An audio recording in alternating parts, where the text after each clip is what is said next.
Bonjour à tous, dans cette vidéo nous allons voir comment étudier une expérience aléatoire à deux épreuves.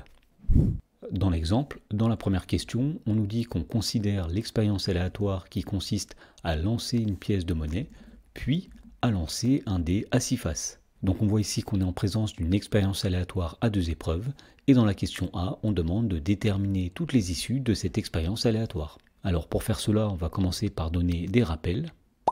Alors, une expérience aléatoire à deux épreuves, c'est une succession de deux épreuves aléatoires, c'est-à-dire deux épreuves aléatoires qu'on réalise l'une à la suite de l'autre. Et donc, une issue d'une expérience aléatoire à deux épreuves, c'est un couple qui est formé de l'issue de la première épreuve et de l'issue de la deuxième épreuve.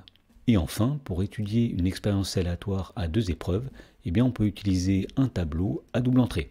Alors, voyons comment utiliser ce rappel pour répondre aux différentes questions. Donc dans la question A, on voulait déterminer toutes les issues de cette expérience aléatoire. Et donc pour faire cela, on va utiliser un tableau à double entrée. Donc on commence par réaliser un tableau comme ceci. Dans la première colonne, nous aurons les différents résultats de la pièce. Donc la pièce peut tomber soit sur pile ou bien sur face.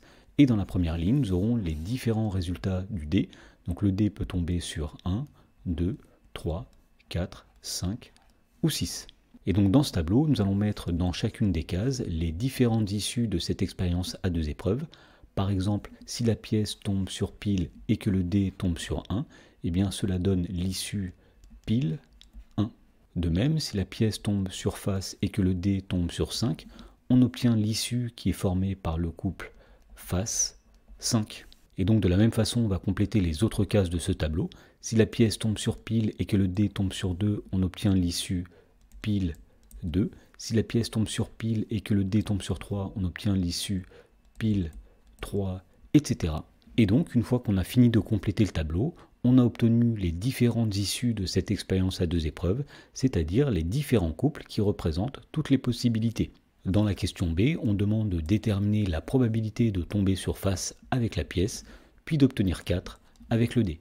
Alors, étant donné qu'on est dans une situation d'équiprobabilité, pour calculer cette probabilité, on va compter le nombre d'issues pour lesquelles on tombe sur face avec la pièce, puis on obtient 4 avec le dé, sur le nombre total d'issues. Alors on voit qu'il n'y a qu'une seule issue où on tombe sur face avec la pièce et sur 4 avec le dé, c'est l'issue F4. Et d'autre part, on voit qu'il y a 1, 2, 3, 4, 5, 6, 7, 8, 9, 10, 11, 12 issues au total dans cette expérience aléatoire.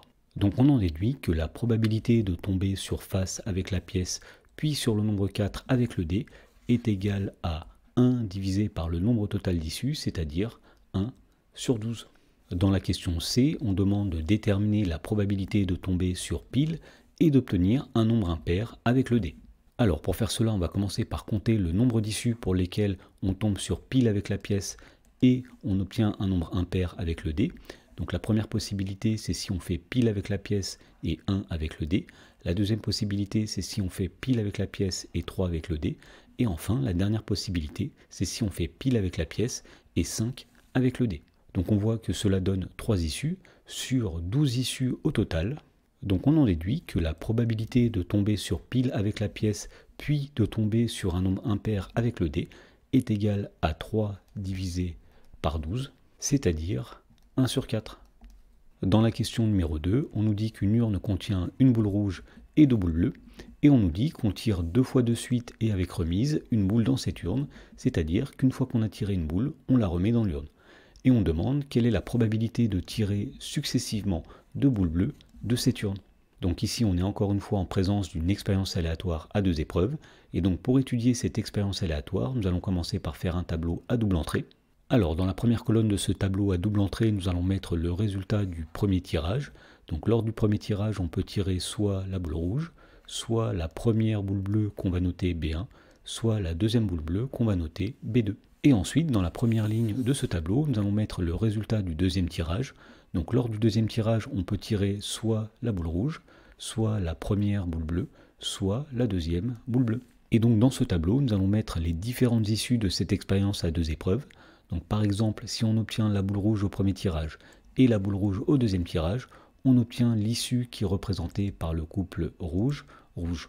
Si jamais on obtient la première boule bleue lors du premier tirage et la deuxième boule bleue lors du deuxième tirage, on obtient l'issue B1 B2.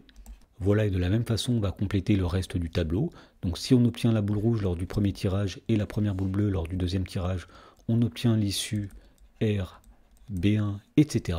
Alors une petite remarque ici, on voit que si on obtient la boule rouge lors du premier tirage et la première boule bleue lors du deuxième tirage, eh bien ce n'est pas la même issue que si on obtient la première boule bleue lors du premier tirage et la boule rouge lors du deuxième tirage.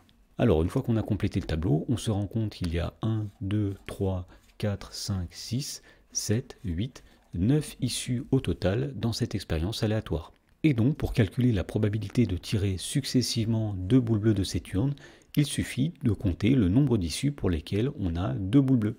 Donc il y a l'issue qui est ici, où on a obtenu 2 boules bleues successivement, il y a l'issue qui est ici, l'issue qui est ici, et enfin l'issue qui est ici.